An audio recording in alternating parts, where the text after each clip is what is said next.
Hi, welcome to another episode lifted by Lyfeproof. My name's Tori and today I'm with my guests Connor and Winter and they're going to be talking about adverse childhood experiences. Hi, welcome. Thank you for coming on. Hi. Do you want to introduce yourselves? I'm Connor. Not really sure what much there's to say about me. Age? So I'm 19 and I'm going to be talking today about like my parents and my childhood and like the addiction that my parents faced and how that's affected me and my home life. So I've had to move out of my parents and I'm like living on my own now, and I'm going to talk about like my mental health struggles because I've came out as transgender and I've been diagnosed with BPD. Nice. That's a lot. There's a lot to talk about there, and we will get into that in a minute. My name's Winter. I'm 18 and I grew up quite middle class and ended up having basically my life completely flipped upside down when I was like 16 years old, and I wanted to delve into that and how I worked through it and some of the issues that I faced as a result of not just the flip, but also what it was like growing up middle class, because you don't find many examples of people who have experienced both, just to give people a better outlook on what it can be like and the problems of the care system. Even though you've been in care, you can still go on to do good things and still make something of yourself. 100%, definitely. Do you want to kind of give a little bit of background information you say about kind of being like ending up living on your own, facing kind of a level of homelessness? Do you want to kind of give a bit of background on that? Yeah, so my mum was never the greatest mother. She's also got BPD and is probably narcissistic as well. No diagnosis there. So things were never very great at home with her. There was like a lot of tension, a lot of arguments, and also a lot of neglect. And she was abusing substances. So by the age of 16, the relationship had like completely broken down. So I got it cleared with social services and college. That I'll be able to move to my dad's house, and my dad agreed with that, so I moved to my dad's, and that was only meant to be like a couple of month thing. I was meant to move back to my mum's, or at least start spending more time there, but that never happened. Like the relationship just carried on to breaking down. I couldn't talk to her, couldn't get through to her, so that like I lived with my dad for a couple of years. Then he fell into addiction. He lost all of his money, he lost the house, we got evicted. And then I was homeless for 4 months, like living in hotels and like temporary flats and all sorts of places with my cats. I managed to stay in college though and that's a positive, finish that course. And then I got moved to supported accommodation at Chad. And that's where I lived for 9 months before I got my council flat that they helped me transition to. That's, at least there's a positive coming out of that with having your own place. You shared a little bit about living with your parents while they had addiction. Can you kind of share how that struggle impacted your life and perspective growing up? I don't think it impacted so much with my mum, because I know she used to smoke weed and do coke, but she was like a lot more in control. Yeah. She'd still like get up, look after me to a point, like take me to school. So I don't think it impacted me with my mum too much, but it definitely didn't help her mental health. Oh yeah, definitely. But then once I was living with my dad, like his addiction really took a hold on his entire life. He stopped going to work, he stopped leaving the house. He literally lived on the sofa for like 5 months. Yeah. Literally just sat there drinking and sleeping. So that's when we like lost the house. He had no money. So it definitely impacted a lot more with my father. Kind of how do you think that, with the person you are now, how do you think that those situations kind of shaped you into who you are now? Having to grow up so young and having to learn how to look after myself, it's all well and good that now I'm in the council flat, like I can live on my own, I can do all of the things that I need to do. Yeah. But I didn't get the childhood I should have, so I never had like the fun experiences. Yeah. Do you think that now you're kind of an adult and living on your own, that those fun experiences you didn't get, you know, in your childhood and growing up, do you think you kind of go out to source those now instead of being like, well, I'm an adult and... Oh yeah, 100%. There's still days that you have to like sit and pay bills, but then you best bet I'd still go on a playground at a park. It's all about healing your inner child and like It is. making those experiences, as much as they were like quite shitty experiences, making them something better now. So you also said that you came out as transgender. Kind of, what was your journey like in discovering and embracing your gender identity? I knew that I was a boy from like 5 years old, but obviously at the time there was no education around LGBT issues or people. So I didn't know that you could be transgender. I didn't know there was a word for that. So once I was about 8 years old, I think I got like unrestricted access to the internet and started researching things, and I did so much research and like found the word transgender and then started looking into that and watching videos, and from then I was like set. I knew I was trans, but didn't know how to go about it or like come out or anything, and then by 11 years old like I wanted to come out, but my mom would say some of the not greatest things about trans people, and her ex-partner came out as trans. And my mum's only response to that is, you're doing it for attention, she's not really a woman. So it was me thinking, oh, I wanted to come out, but now I'm definitely not. So I came out at 16 while I was still living with my mum. I think it would have been maybe like 6 months before I moved out. She was fine with my gender, but asked me to be a lesbian, so that would be easier for her. That's a really weird response. I said no to being a lesbian. Then she spent like 4 days crying because she'd lost her daughter. That's really weird. Do you think growing up before you came out, you kind of almost hid behind the like being a tomboy? And 100%. Everybody just knew that I was a tomboy. It was no hidden secret that I'll be in wellies, jumping in puddles, playing in trees, like was not interested in Barbies or skirts. Give me a toy tractor and some Hot Wheels any day. See, I couldn't ever envision you like pre-transition because you are Connor. Like, I've shown you pictures of me. It just looks like a little boy cosplaying a girl. No, it doesn't. That's the funniest thing. It does. It's great. Yeah, no. What did coming out as transgender mean for like you personally and like kind of your journey? I think for me personally, when I came out at 16, it was at a point that I couldn't hide it anymore. I couldn't carry on not being myself. It was taking too much of a toll on my mental health. So I sort of got to the point of, I absolutely do not care what anybody says about this. I'd gone into it knowing that I could like have no parents at the end of it. Luckily they were both supportive, like my dad 100%, my mum. Rather that you were a lesbian.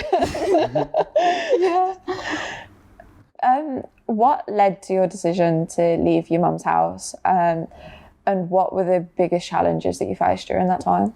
So it was a mix of like many reasons. So obviously she was sort of neglectful of me and didn't really do much, but then would shout at me for any small thing that she could think of. There was no like way that I could communicate with her. If I said any small thing she didn't agree with, she'd just scream and shout and you couldn't get through. It was easy to just walk off and ignore the situation. So it was like that, and then she supported me being trans, but also then didn't want to let me sign up for the gender clinic waiting list. And there was so much piling on top and the stress of college, and I didn't want to be at home, and that was like well known, and I wanted to spend more time at my dad's, but that was causing more tension. And it got to the point that I just spoke to the college and I was like, I'm 16, can anybody stop me going to my dad? So they checked the social services and they were like, no, it's up to your dad. He said yes, and I was out of there that weekend. So with you going to your dad's, you said like how it was supposed to be like a short-term thing, and it was supposed to either be short-term or maybe longer-term, staying at his like 3-4 days a week, 3-4 days at my mum's. But it was only meant to be like 2-3 months of me fully living with him.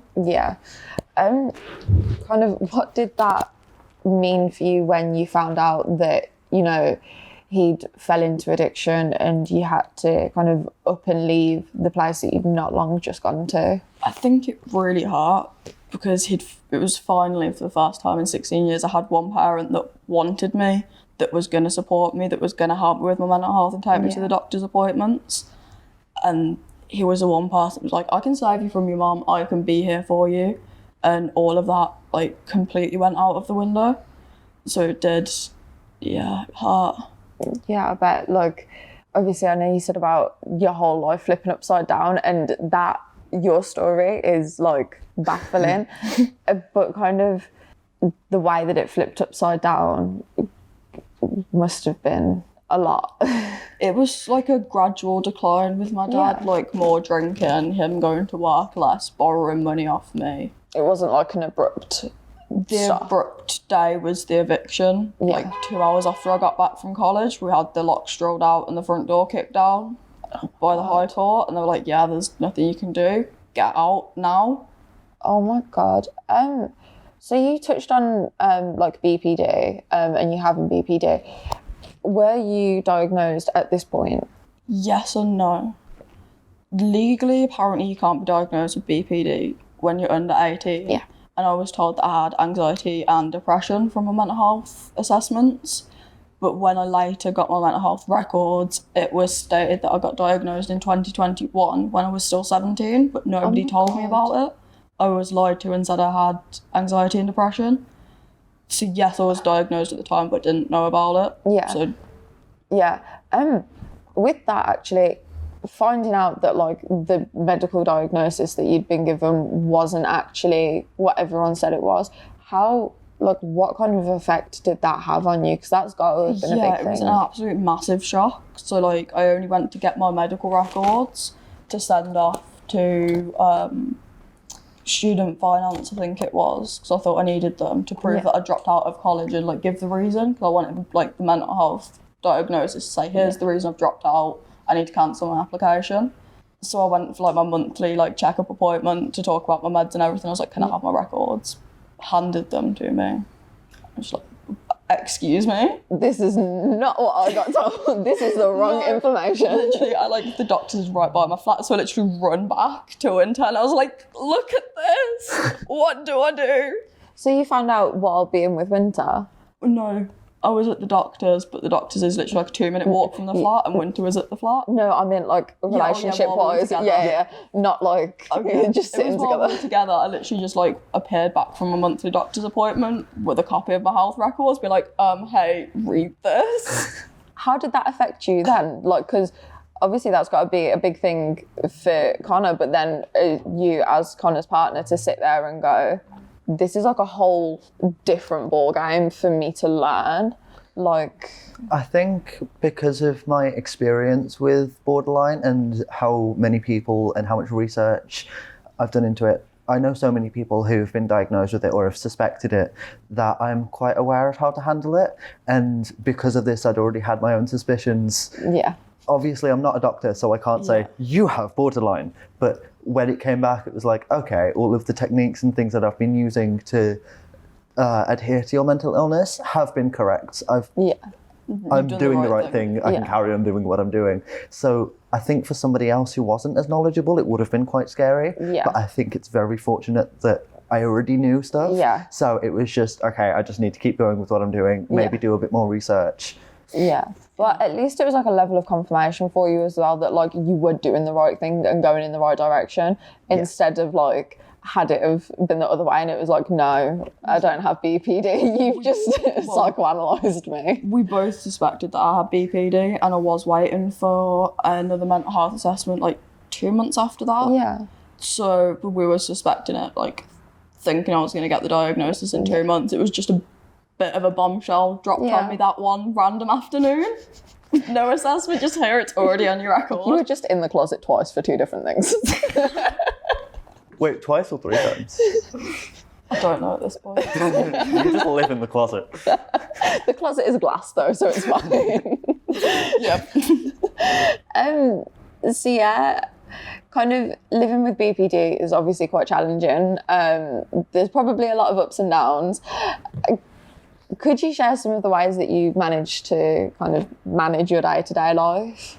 I think it's just every and any form of emotional regulation you can find, because it's very common with BPD that either you're about to kill yourself or you could fight God and then become God. Or you're numb. And there's not much in the middle, so it's a lot of emotional regulation, grounding techniques, listening to a lot of music, and a lot of winter, I just need a hug. Hug me for 5 minutes. It's a lot of you being stubborn and being like, no, I do not need anything, and me just not listening to you, and then you're fine in 5 minutes. Yeah, it's a lot of like flipped emotions very quickly. Yeah. What are some of like the grounding techniques? There's like box breathing, but that doesn't really do much. I think one that works strangely the best is like 5, 4, 3, 2, 1 method. It's like 5 things you can see, 4 things you can smell. I'm gonna embarrass myself and not be able to remember the senses. 5 things you can see, 4 things you can touch, 3 things you can hear, 2 things you can smell, and 1 thing you can taste. Just focusing on your senses, because when you get really overwhelmed, you get stuck in your head. It's also good for dissociation. It's just to make you focus on the real world and forget about what's in your head for a little bit, just so that you can at the very least get yourself to a point where you can rationalize the thoughts so they're less overbearing, because sometimes your brain can just be too much for you. Yeah, 100%. Going on like little walks as well, it's horrible how much it helps, especially in the winter when it's cold. I'll be like having a breakdown, they'll just roll a couple of cigarettes and be like, right, get your shoes on, you go down for a walk around the block. I'll be to the room when I get back, but I'm not stuck in my own head. It's giving me something else to concentrate on. And let me like ground myself a bit. That pulling you away from those things inside your head. Cold is so good for grounding you. Is it? It's really or good. like running your hands under cold water, your face under cold water, but I don't like that. I know that walking through grass barefoot is supposed to be like incredible for being grounded, and like both in like a spiritual way and like a genuine like emotional psychological way. Grass on your toes is good. Or if you don't want to like put your hands or face in something cold, eat ice cream or something really sour. Genuinely, just bite into a lemon. Yeah, that's quite cool. Or like the toxic waste. I love that. They're so nice. Get yourself some toxic waste when you're overwhelmed. You're just going to see me sat at home just eating scoops of toxic waste. I'm just going to melt it all down. So kind of backtracking a little bit, going through those like complete, like 3 different stages. You've got like the fight God and become God, numb, and then the wanting to kill yourself. Do you have like experiences with like suicidal attempts and all that fun stuff? Yeah, I've attempted a few times. If you're comfortable, could you kind of share maybe some insight on what like led to that decision? I think it's just like sometimes your brain flips and all of a sudden you're in like the worst mental state possible, and hurting yourself is the only thing that you think is going to make you feel better. And it can literally be a spur of the moment thing of, I'm just going to eat all those pills that are on the side. And then you're in hospital a few hours later. Yeah. But then a couple of hours later, you're sat in hospital, you've got like the police on speed dial in case you run away again. Yeah. And you just sat there chilling like, there's nothing wrong with my life, I love life. Why am I here? Why am I here? Why was I trying to kill myself 2 hours ago? Everyone comes in and like, why did you do this? I don't know. I'm being silly. Yeah. Because in a silly, goofy mood. You don't understand how many times I've genuinely had no explanation for it. I'm like, I don't know, I just wanted to at the moment, but I'm good now. It was just a crisis vibe. team like coming and checking on you for the next week. You got someone doing 1-to-1 with you in the hospital, just because you were bored. Yeah, you didn't know what to do. No. I needed something to pass the time, Yeah, so A&E sounded fun. How did you find support after that? Like, that's a very big like dip, and then to be where you are now. Honestly, you don't get the support. You get the crisis team come to you a couple of times. Like, my flat was a bit of a mess and they were like, well, why don't you make your bed in the morning? That will reset your space and make you feel better. I got told to make my bed to stop me killing myself. Then offered no therapy. Yeah, it's fine. You may have all of these things inside your head. Cleaning the bed will solve all your problems. Exactly. You're great. Yeah. I mean, at least then, if you kill yourself and look aesthetic while you're doing it. Set some candle. Candlelit suicide. Throughout the experiences, what kind of support systems have you found or created for yourself? So I think the biggest support system was when I was at the Watt Centre for 2 years. I was seeing the same therapist, Emma, and I think I owe my life to that woman about 30 times over. How come? What did she do that impacted you more than anybody else that you were speaking to at that time? So I started talking to Emma literally just after I'd moved out of my mum's house, and you could tell that woman literally anything. Yeah. Unless it was literally I am going to go and severely hurt myself when I leave, then obviously phone calls to 999. Yeah. But I could talk about self-harm, I could talk about my parents, I could talk about anything that had happened there. And again, unless I was in immediate danger, I could say whatever I wanted. I could just talk and have somebody to support me. But then I'm also very self-aware. So basic talking therapy doesn't work. No. So she started going into the scientific ways of why I felt so anxious, why my body was shutting down, why I couldn't eat. Instead of just being, oh, you're sad, have a cup of tea. Run yourself a hot bath. Yeah, we went into the science of it, of how my nervous system's reacting and how to combat that. Yeah. And that helped so much. So for a long time, she was kind of a safe space for you. Yeah.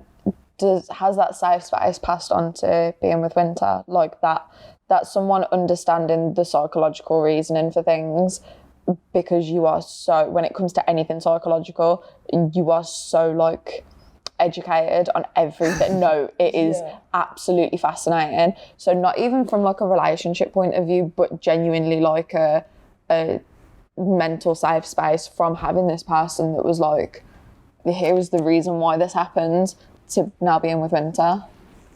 I think it's a similar type of relationship, but obviously Winter doesn't have that trainer explain to me how my brain works. It's not therapy at all. They're my partner. Yeah.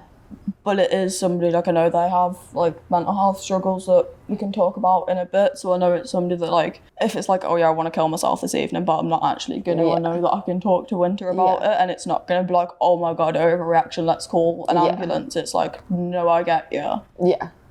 Let's have a cigarette, let's put something on TV, let's get some music on.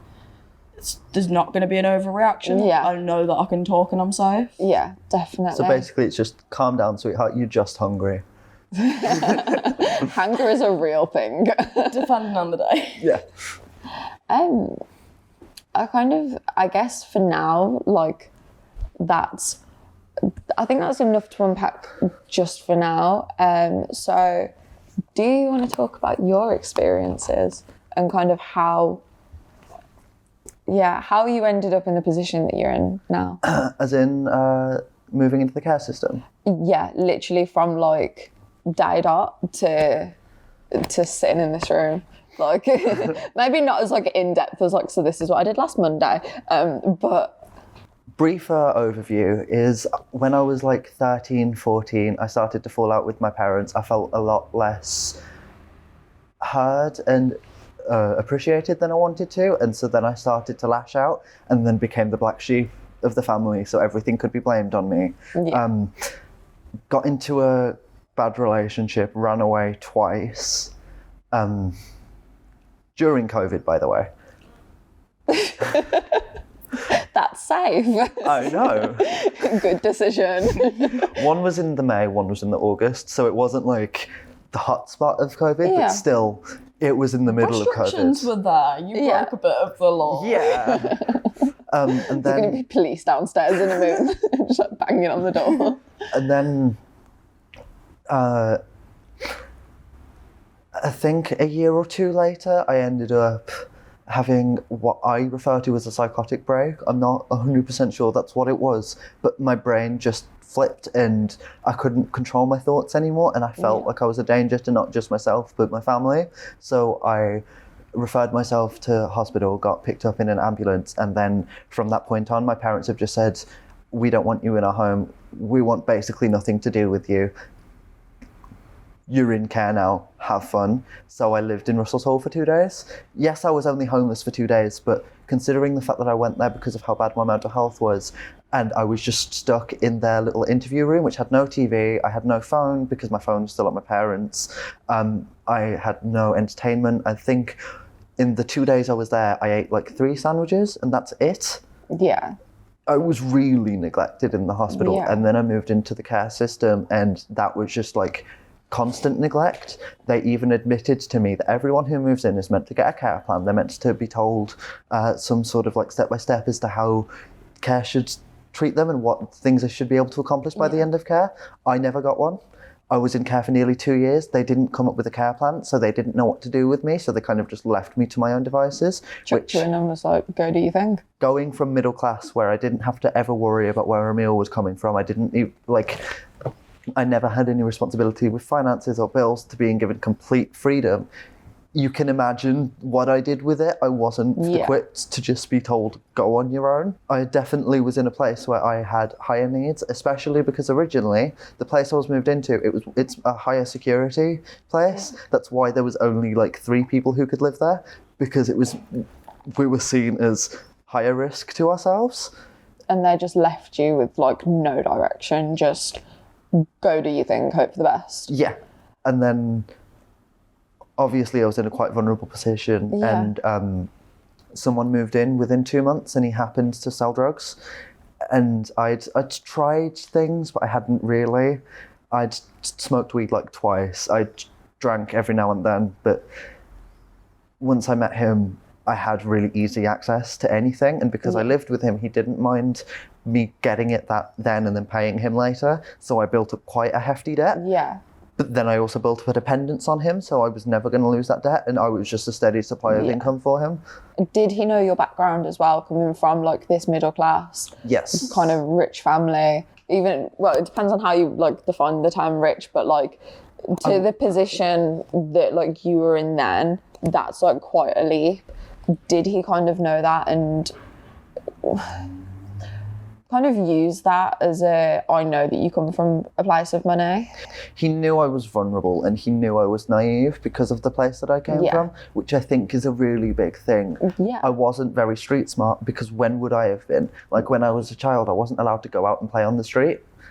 We had to just stay inside. Yeah. I didn't really have many friends. The only friends that I had were also in my social class.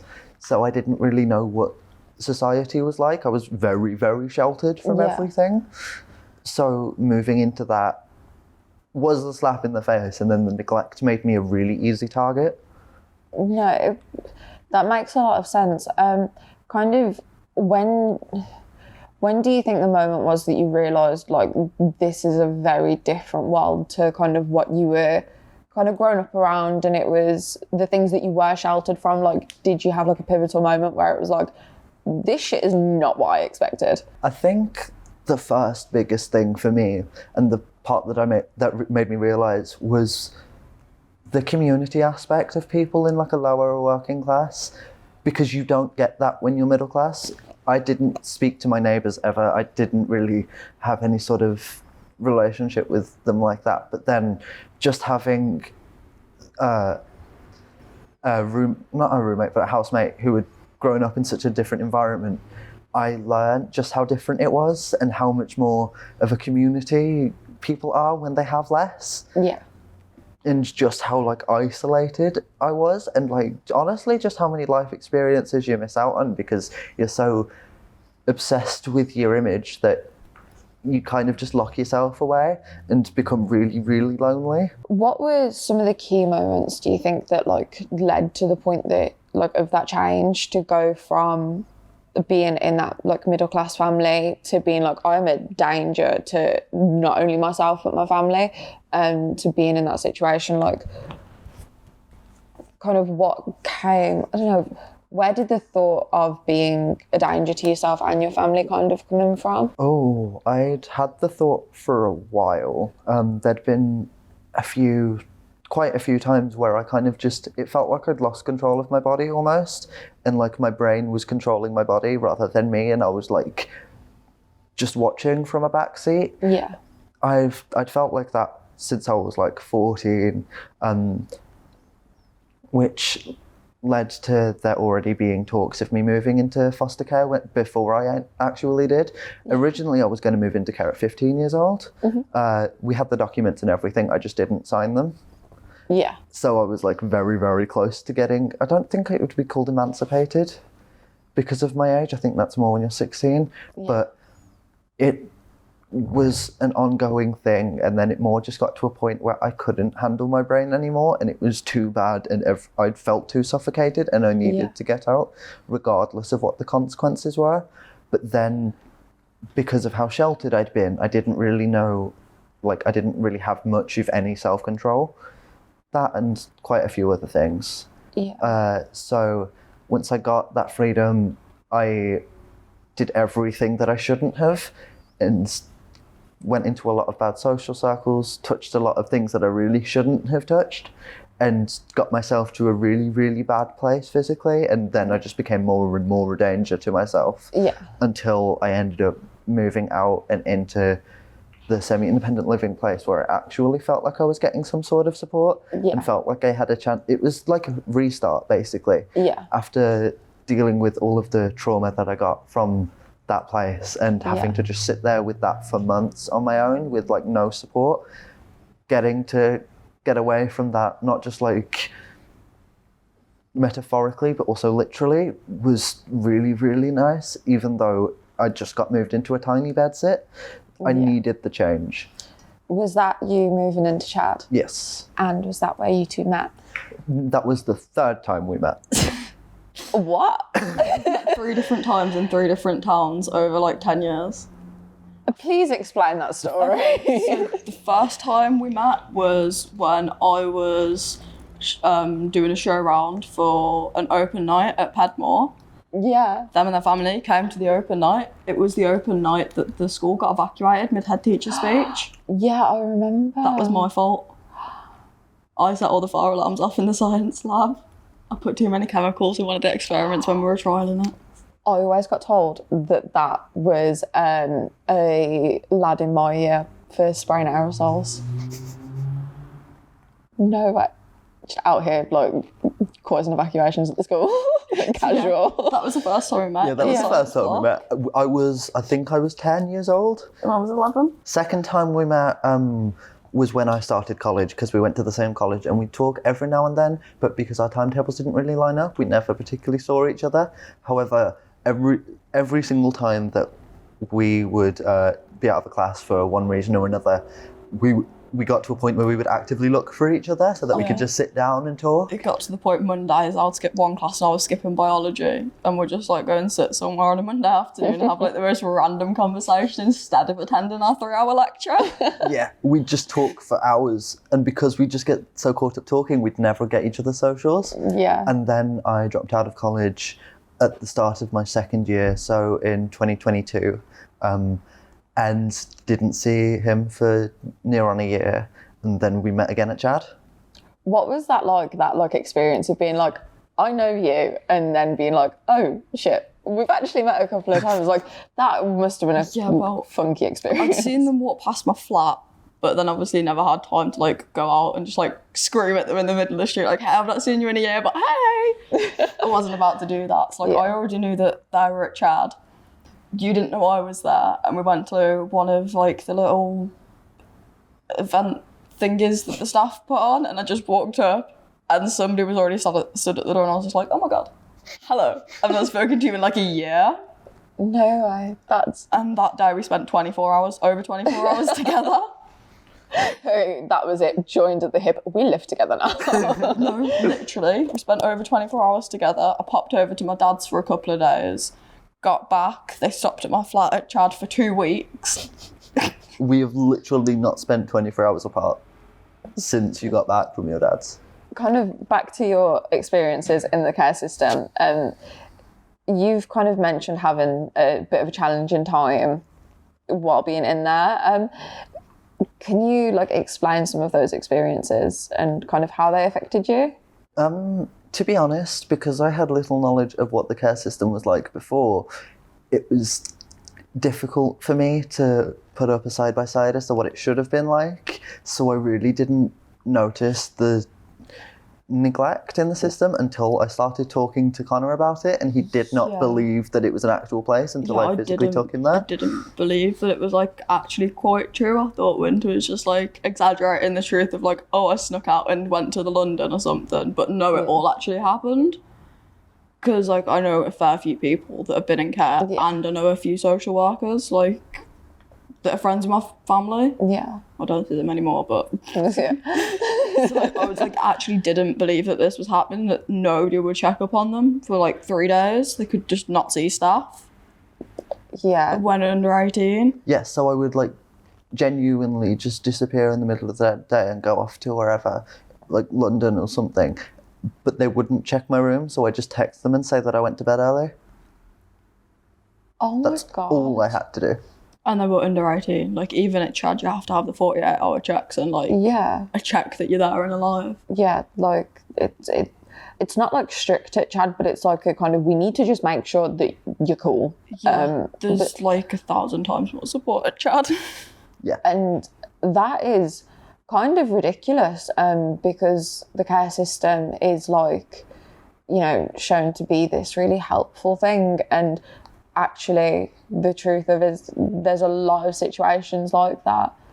In my accommodation, they would give you £60 a week towards basically all of your necessities and whatever you wanted.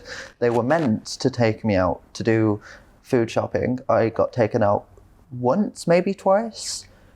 In the whole 2 years? Yes. Oh my God. In the whole 2 years, they took me out maybe twice.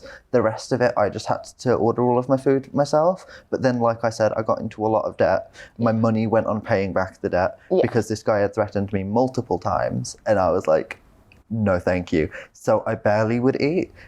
It got to a point where I just told them straight up that I couldn't afford to eat. And rather than help me, they just started buying food because it would look bad on them if someone said that they'd been starving one of their residents. They ended up also finding out about the drug dealer months before he ended up getting kicked out. They did nothing about it. I told them about the threats multiple times. Some of them were recorded on camera. They didn't do anything about it. And then it got to a point where we had a third person move in, and within 3 days, because of how awful he was to her, he ended up getting escorted out in a cop car, and she moved out because she couldn't handle it, because obviously, which was very easily preventable. I was telling them for a while that he was dangerous and he needed to be moved out, and they didn't listen. So I'm always going to be resentful towards like social services, because they could have saved that girl trauma. They could have spared her trauma. 100%. The fact that like you're not like, oh, they could have saved me my trauma, like her trauma is like a really big thing, and that must come from quite a big place of healing as well, to turn around and be like, well, it wasn't just me, it was other people. Like, that's It meant a lot to me that she should have been given the appropriate treatment. She'd given birth like 2-3 months ago. She'd had a child taken off of her. Genuinely, it was an awful situation. She was under so much stress, and then for her to have moved in there, she didn't want to like be away from home, because why would she want to be away from home? And then told that she would be safe there, and then within days something like that happened to her. It's just horrific. And then both of them moved out, and it was just me, and he was the bottom of the barrel staff when everyone else was busy. He was just there to like keep an eye on me. He had basically no power. It was just me and him in that place for a good 2-3 months. And again, I got no support through anything. And I just kind of had to sit there and deal, especially considering I was struggling with an addiction at the time. like really, really badly, to the point that I had quite a lot of psychosis. I could barely walk. I was in agony all of the time. Pretty sure I've given myself a few mental and physical disorders from the stuff I did to myself back then. But it was also obvious that something was wrong and that everything there was all for show, but nobody paid attention to it. Everyone just ignored it because they could.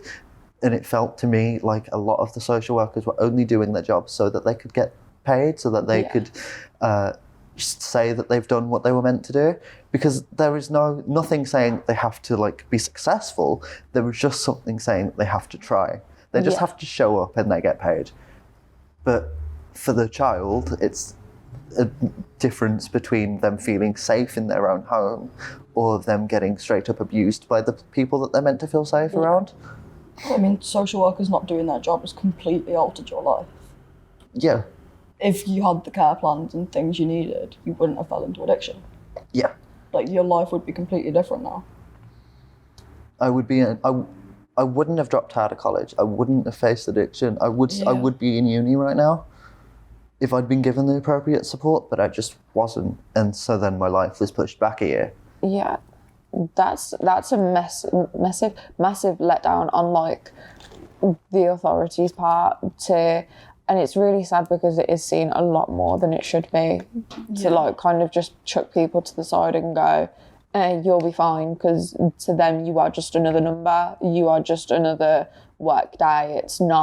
There's no level of like compassion or anything. It's disgusting. I've never really had a good experience with social services. No. Like, they tore my family apart as well. Yeah, with one of the first times that I was with social services, they would twist what my parents had said and twist what I said and try and like spread us apart and cause arguments. And it worked because I don't even know why they were doing that, because when I moved into my care home, they were trying to do the exact opposite and trying to bring me and my family back together, and I was having none of it. That's a really common experience, because like I've experienced literally the exact same thing bar the care home bit, with like social services pulling and twisting and lying and being like, you said this when actually you didn't. They did the exact same thing with my family. They told my mum one thing, told my dad another thing, told me a third thing. I was still talking to both my parents, and then put it all together. So this is like... It's a common thing, Yeah. It's like a common theme that social services will lie to family members.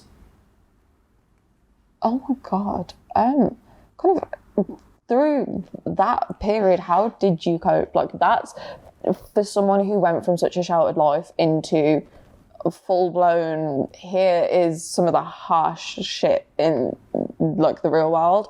Not to say that the life you had before wasn't like the real world, but the kind of like... It's a lot more performative when you're middle class. Yeah. There is a reputation that you have to uphold because you have some power. Like, you have some economical power. You don't want to lose that, so you want to uphold your reputation. When you're lower class, that desire kind of doesn't really exist as much. Yeah. Just because you've got less, so you've got less of a distance to fall. So everything is a lot more out in the open. But people, when they have a bit more money, they try a lot more to hide things. Yeah. So kind of backtracking a little bit to your mental health, you say about like having suspected like mental health issues. How have those impacted your life? And have you been able to find any like resources that have helped? A lot of my mental health has to do with impulse control and anxiety and probably like general like paranoia. Mm-hmm. It's made me very eager to seek quick fixes and things that will take away any of my problems short term rather than long term. It's very, very hard for me to stick through something that will like feel better long term, just because I'm so impulsive that I would much rather something that can help me in the moment. Yeah. So not being in a position where it feels like I don't even have the privilege to do that. It's kind of forcing me to grow up and deal with it, but a lot of damage has been done with the impulse control because of how difficult it is to access any support, and any support that I've had to get, I've had to do on my own, which you shouldn't be 13, 14 and having to research a bunch of personality disorders and their symptoms and how people treat them and try and use that and reference it with your own life so that you can come up with your own plan as to how to care for yourself. Yeah. That's so extensive to do when you were a child. Yeah, 100%. Yeah, because when you're a child, it's only ever anxiety and a bit of low mood. That's like as far as CAMs are willing to go. Yeah. Unless you're like delusional to the point where you're running around in the middle of the street naked with a machete, then maybe you'll get 12 therapy sessions. But it's very much a deal with it yourself type of thing. Oh yeah, definitely. I think that's what's so flawed is, and it's not like the NHS's fault, but how flawed our mental health services are. So many lives could have been saved and so many traumas could have been saved had we have the education that we should have, that it is so easy to find on Google. But yeah, you know, therapists and stuff aren't actually like aware of half of the things that they're dealing with. It's like, do you tick a number of boxes? Yes, this is what you have, instead of listening to what you're saying and having the ability to read between the lines. It's like, you're sad. Okay, you're a bit anxious. Okay, anxiety and depression. There's no level of like trying to find something else. With the nature of the diagnostic criteria, I study social sciences, so I can nerd out here a little bit. With the nature of the diagnostic criteria that we use in this country, it's very arbitrary, very biased. It's often down to the psychiatrist or whoever's diagnosing you, their judgment, which opens it up to a lot of prejudices, which means if you are not presenting in the way that they would want you to, or if you are not a cis-het white man dealing with these issues, you are a lot more likely to not be heard and for it to be downplayed as something else, because it's not objective. But diagnoses like these should be as objective as possible. Yeah. And then there's like the amount of overlapping symptoms. Yeah. Like you could give somebody the depression diagnosis, but elements of depression probably come into 95% of mental health conditions. Yeah. They just also have other symptoms as well. Like an example that I can give is, say, borderline personality disorder. A lot of women will get diagnosed with that when in reality it's something like autism, or it could be something to do with their hormone imbalance. Like, don't know whether endometriosis would count, but I think endometriosis affects hormone levels and can make like period spikes worse. It's just an easy, here's a label so that I don't have to deal with you. Yeah. I think kind of the way that it all works is very, very messed up, and we kind of need to, as a country, have a different outlook towards the way that our mental health services are run.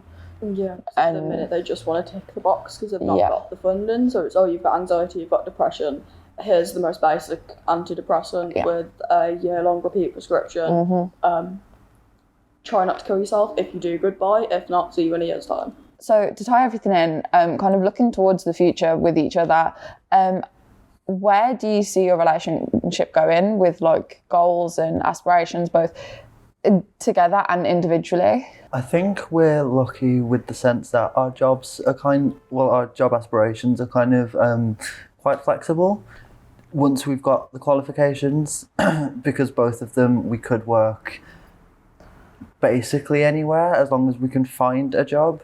So I can't imagine it'll affect things too much. It's more immediate plans of having to shift things around, because beforehand we'd made our plans for if we were still alone, but now we've kind of got another person to tie into our future goals. Because obviously you wanted to move away for your undergraduate. Yes. Whereas with the eviction and all the trauma of that, I was like, I can't do student accommodation, like I need my own place, so I got the council flat. Yeah. So obviously you can stay there as long as you're a good tenant. I could stay there 40 years, not planning on it. Yeah. And so then Winter was like, okay, we can stay in the area for like another 3 years. And then we're both looking at moving to like Scotland or Wales. That'd be really And then cute. going to the same uni but further away together. Yeah. Or even if not the same unis that are nearby one another. Yeah. Because originally my plan was either to try and find a uni over in Canada or try and find a uni that would let me do a year abroad in Canada, because I really, really wanted to live there for at least a couple of years. Yeah. But now I know that that's very unrealistic, which is fine. You just have to like remodel your plans sometimes. Yeah. You just move there in a few years and emigrate after our masters. Yeah. That's the thing. As long as you're willing to do it together, you can literally go wherever you want and do whatever you want, because you two agree on like 90% of things. So Or we'll come to like a compromise. Yeah. Like, I didn't know if I wanted to go to like Wales or Scotland for masters. We found a uni. There's 2 different unis in Edinburgh. One for that course, one for my course. Yeah. But like, sure, we'll just move to Scotland together. yeah. They're quite close by as well, so it wouldn't be much of a problem. No, that's really cute. Your relationship is so adorable. And the story of it is absolutely fascinating as well. Just 2 polar opposites and then somehow ended in the middle. multiple meetings, and now you're here I'm together. convinced that if we didn't get together meeting at Chad, we would have met at uni. Probably. I'm convinced that we would have met again. Life has a funny way of bringing people together. Yeah. Life seems to be like really adamant that we needed to get together. Yeah. I think life got annoyed that we'd missed 2 opportunities and was like, no. You will this time. You will meet each other. You will be together. No, that's so cute. Well, thank you both so much for coming. It's been really lovely to hear both of your stories. It's been great to be Thank here. you. Yeah. Yeah, no. Really enjoyed the day. Yeah. So have I. It's been a lovely experience. Thank you so much. Thank you for listening, and I will see you in the next one.